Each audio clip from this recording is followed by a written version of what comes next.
Hi guys, welcome back to Victory Gardens by Rain. I am Rain and we are here today at Master's Touch Recreational Riding. I am here, I help steward this garden and it is one of my favorite parts of my job. But today we are taking advantage of the fact that it is the mid to end, actually it's the end of February, but we're going to be pruning the fruit trees. So behind me is the fruit tree orchard. In this orchard we have fig trees, pear trees, and apple trees, and I'm gonna prune them today, and I thought that it would be fun to bring you guys along. Okay, so for me, the way that I prune fruit trees, the only things that I need to prune these trees is gloves, really good pruners, and Lysol or Clorox wipes, or even alcohol on a rag, because as we jump from tree to tree, you need to make sure that you clean your pruners in between each tree, because if one of the fruit trees has a disease or any type of pest situation going on, you don't want to spread it by using the same pair of pruners without cleaning it. So this is all you need. So we're gonna get started. Okay, so this one is an apple tree. In this orchard, we had it's a really cool story how this whole garden came to be. And if you guys are interested, I'll tell you. But when we planted this orchard, we had a team come together, and it was like 20 to 30 people, and we were just kind of all over the barn. We were doing a bunch of different projects, so all these trees got mixed up, and some of them didn't have labels, and some of them did. But as they grew, I started to observe. First principle of permaculture, I started to observe, and I was able to label out which trees were which. So this one right here is an apple tree. And then I have an apple tree right here, but this guy right here, this is a fig tree, and the fig tree is all the way down. There's 3. There was 4, but one didn't make it. Sad face.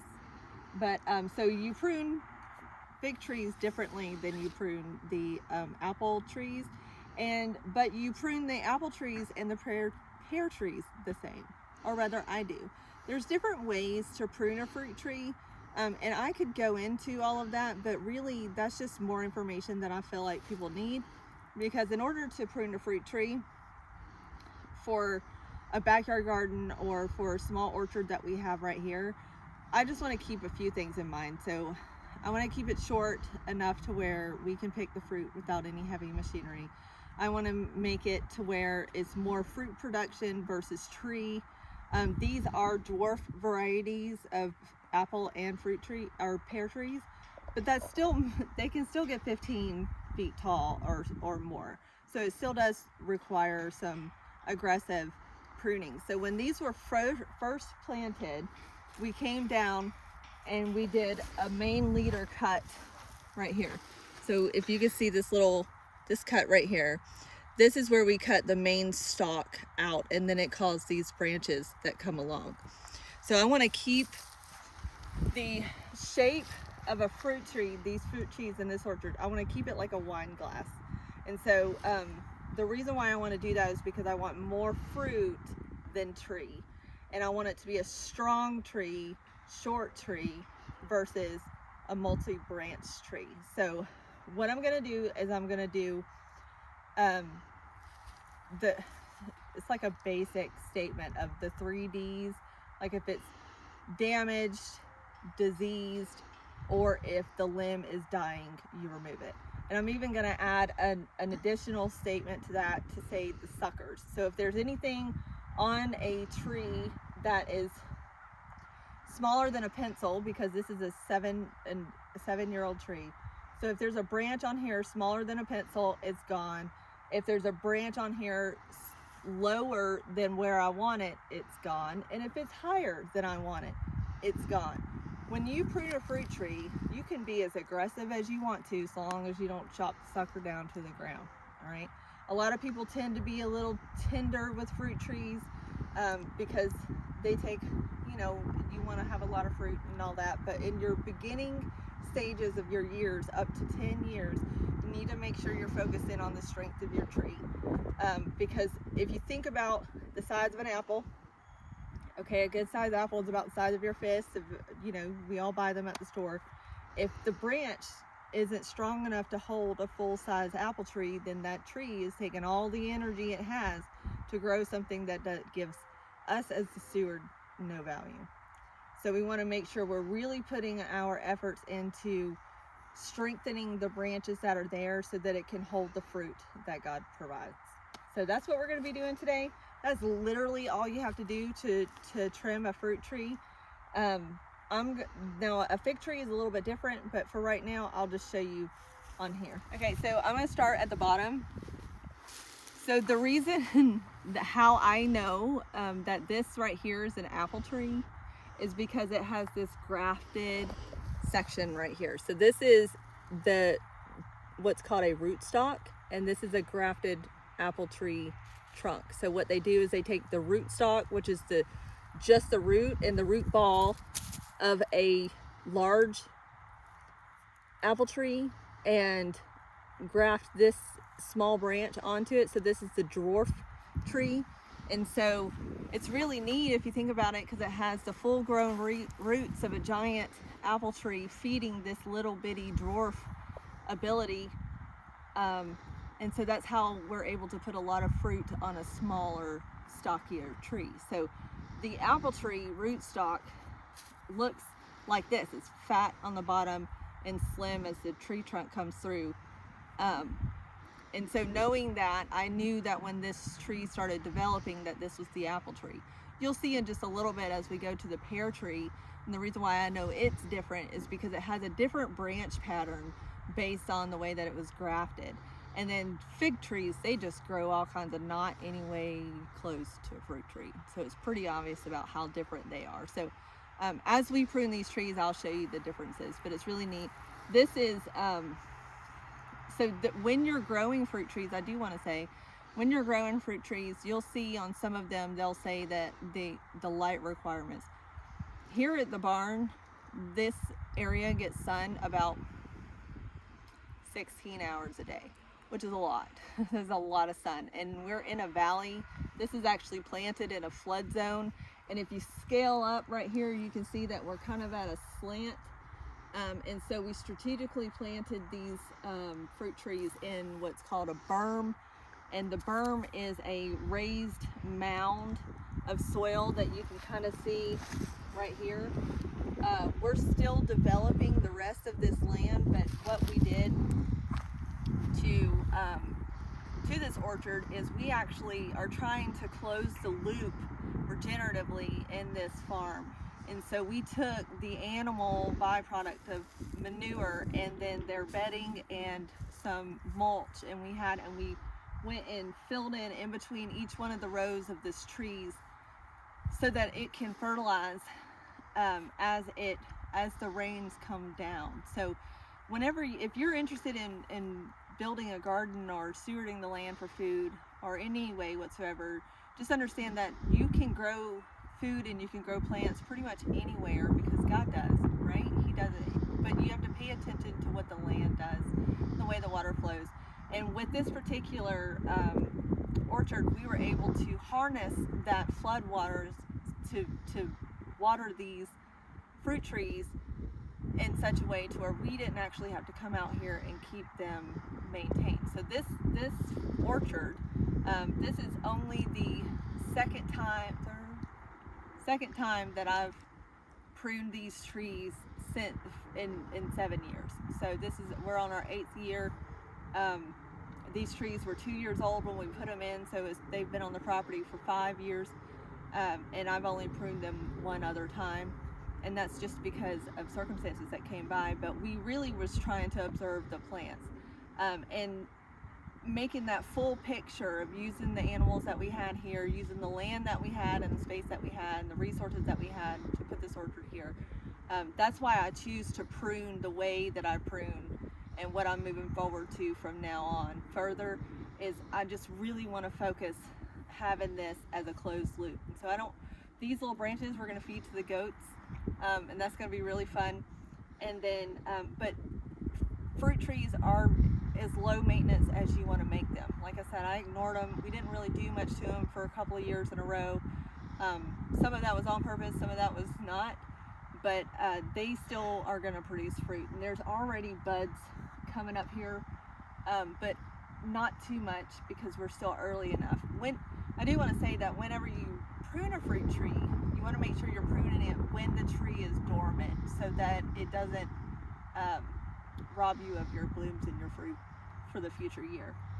Which it seems like by the time we get done here, there's going to be a lot of branches strips off of here, and it's going to seem like there's not a lot of fruit that's going to come from that, but that's not true. So like I said, we're going to prune the branches to where they can hold the weight of the fruit that's going to be provided, and it just takes the energy away from all these little spindly branches and just kind of hyper focuses it into the healthy branches. So I hope that made sense to you guys. But I did want to tell you that's how I can identify the difference between an apple tree and a pear tree and the fig tree. It's just the growth patterns. And then utilizing that growth pattern, I'm actually going to go ahead and get started pruning. Whenever you come in for a cut on a fruit tree, you want to make sure that you cut at a slant so that when it rains, the water doesn't pool on top. So you don't want to go straight across like that, because then water would hit the top of that branch and it would cause the entire thing to branch. So, and then when you come up here, like I'm fixing to cut this entire branch, when you come right here, you actually want to come at an angle so that water will drain straight down off of it and not go. And you could even actually go a little bit closer. That's bad. Don't do that. Like that. That's a good cut. And the tree's gonna wound over. You could go closer than that, and I have gone closer in the past. You can see right here, but I'm actually kind of at a weird angle. But anyway, so you're just gonna kind of go through, and you want to make sure that you're just getting rid of all of the branches that are smaller than a pencil. Doesn't matter where they're at, get rid of it. Smaller than a pencil. And then you're just going to be aggressive. Remember, this is your fruit tree. You're the steward of this land. You're the one that's making the decisions. Just make sure that when you're making these decisions that you understand the growth pattern of your tree. Once you understand the growth pattern of your tree, you can be as aggressive as I'm being right now. I know that I want this tree to go single leader up, and then I want it to fork out like a wine glass, and then I want to be able to have plenty of room in the middle right here. Like, see right here, my hands touching the branches, and I'm all caught up and stuff like that.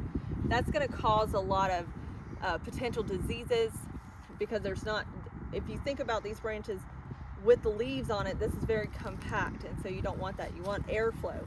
We have good airflow in the because we're in a valley, but the fog settles down right here, and so I know this as this particular land steward from observation, permaculture, that with the fog, it lands right in here, and so having that moisture caught into these leaves in this fruit tree provides a very good environment for diseases and fungal issues and things like that. So I want to make sure airflow is my number one priority to keep these guys safe. And because we are organic and we don't use any products, I don't even treat these with organic products, mainly because I haven't had to in the past, but I don't want to. And so I want to make sure that I keep airflow going. So I'm going to cut all the branches that are pointing in and leave all the branches that are pointing out.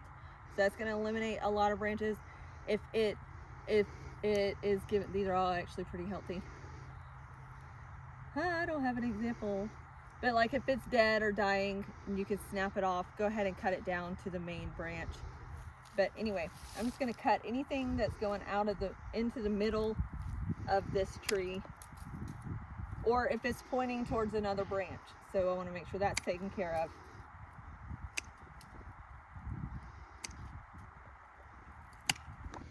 Okay, whenever you are pruning a fruit tree, you want to stand in one spot and hit all the view,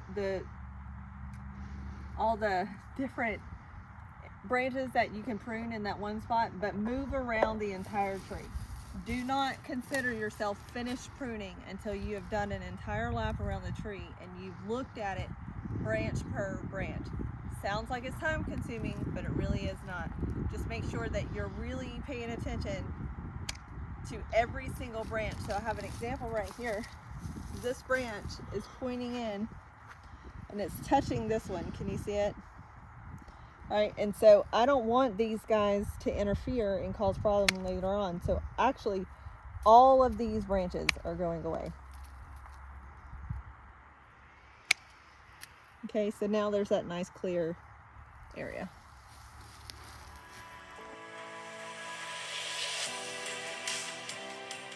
All right, I had to go get the big daddies out for the fig tree. These trunks are pretty massive.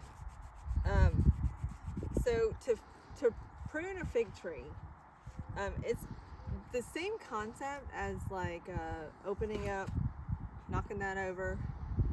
But when you want to open up, because fig leaves are like this big, so we're going to cut down like a lot of the branches out of here for airflow. But the thing to remember about fig trees is these guys were here in the Garden of Eden. They have been here and they grow literally everywhere in the world. And so if you prune one of these off, you stick it in the ground, it will literally grow roots and give you another tree.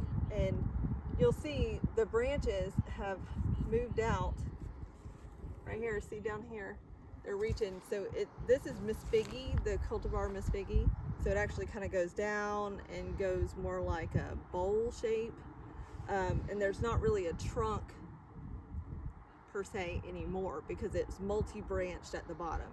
So in order to prune this, what we're going to do is we're going to prune inside out to create more airflow in the middle and just kind of continue on with the bowl effect on the outside.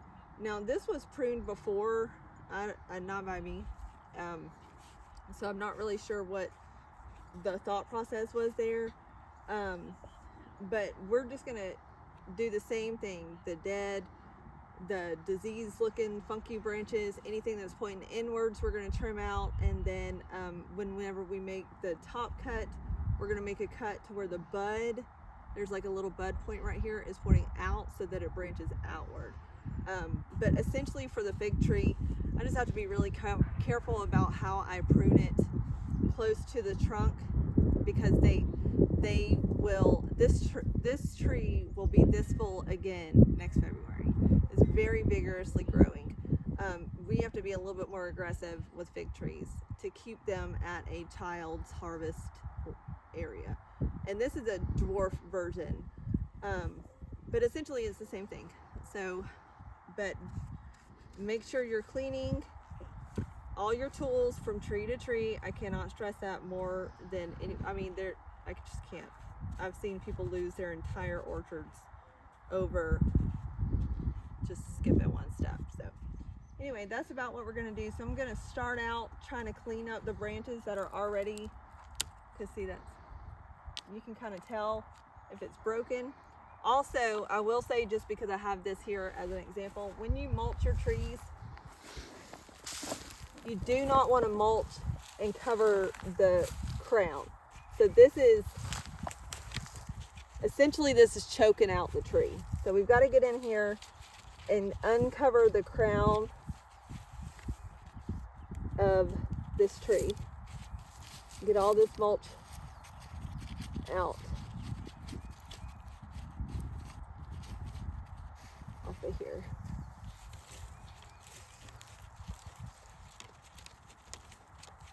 So remember when I said that this is in a flood zone? Well, this is the furthest point, the deepest point. So this tree right here always gets pounded by whatever is come down through here. And so I have to make sure I clean out from under this tree pretty often after any sort of downpour or anything like that.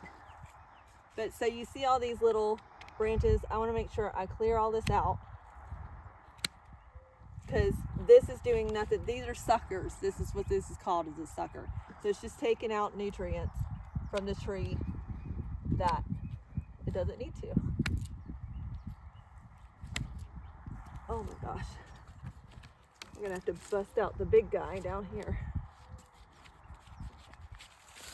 But you see how far down into the crown it was buried? That's creating an environment to where it's going to choke out the tree. So it's struggling. So we want to make sure we get in there and we really limb up. That's the term. So what we're doing is we're limbing up. We're getting all the bottom branches off of this tree.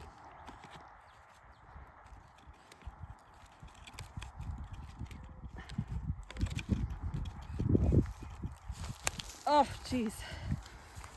This is a pretty big guy. See, it started putting roots on because this tree branch was touching the ground. So there's actually, we can actually take this branch and stick it right in a pot and grow us another little Miss Piggy.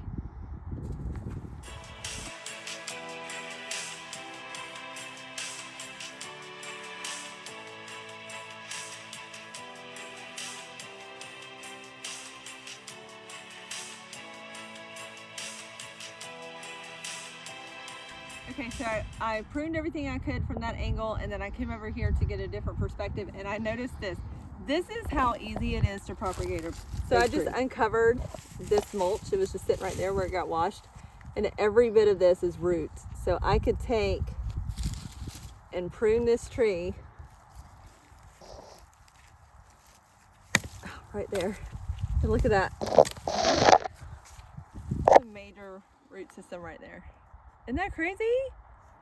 Figs are so fun. Maybe not. Whew.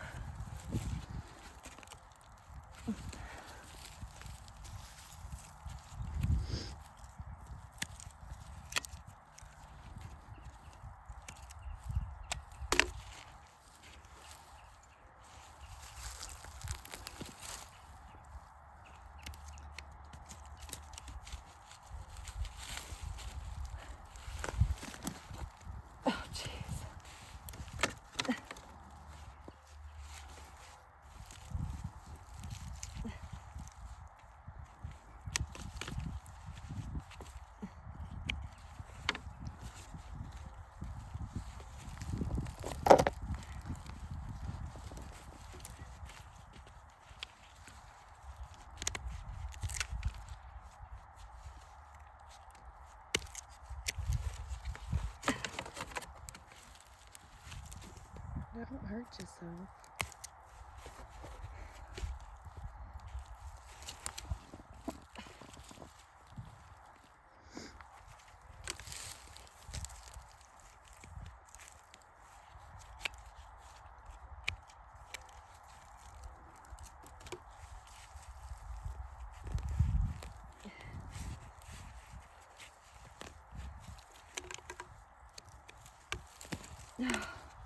Yay! Look at that! Whew. It's awesome. Big trees are so cool. Okay, so this right here, what we're gonna do is we're gonna trim the top of it. And but when you go to trim the top of a fruit tree, you always want to trim it so the tops of these are dead, right? And then kind of further down, they're starting to have a little life. So you see these little indentions right here? This is a bud point. This is where a branch will come out. Right here, right here. So whenever you prune it, you want to find one that has a bud point. Like this one's perfect. It points outward, points away from the tree. So you want to make your cut so that that bud point will come out this way.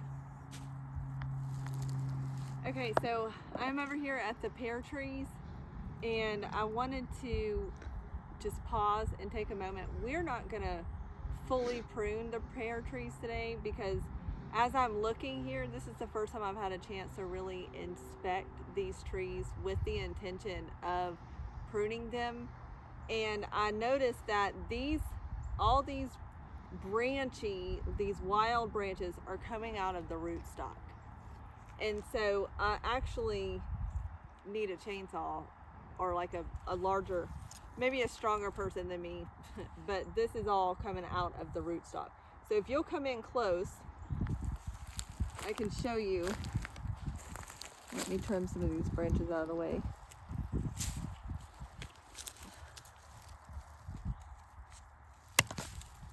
This right here, see the bark pattern? The difference between this bark pattern and this bark pattern. So this is the grafting part right here, this is where they did the grafting. Remember earlier I talked about there being the rootstock of a big tree and then the grafted branch of a smaller dwarf tree. Well, this tree right here, this is the rootstock growing. See how the bark looks the same as down here?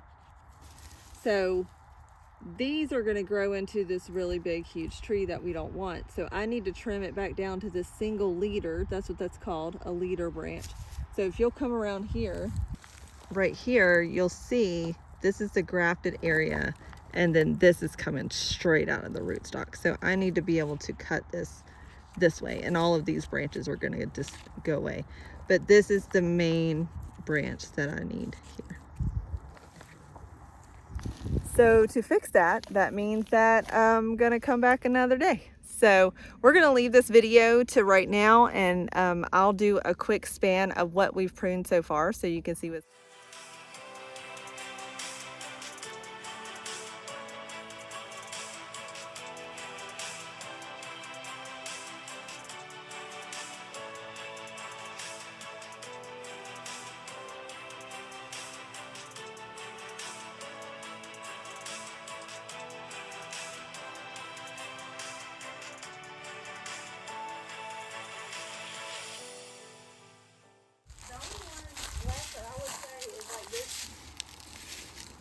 Oh. not interested in the branches. No. Look at Dash. Dash is stuck in it. Oh Hey, my Dash. goodness. Want some branches? It's yummy, yummy. You like the bark?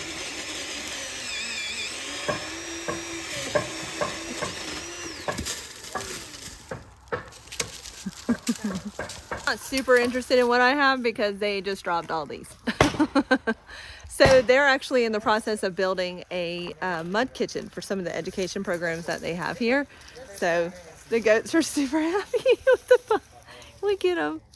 Oh, look at the puppy. And I want to say thank you so much for hanging out with us today. I hope this video encouraged you to go out and prune your own trees. Pruning is a great process. It is a must do if you want to have a good fruitful tree.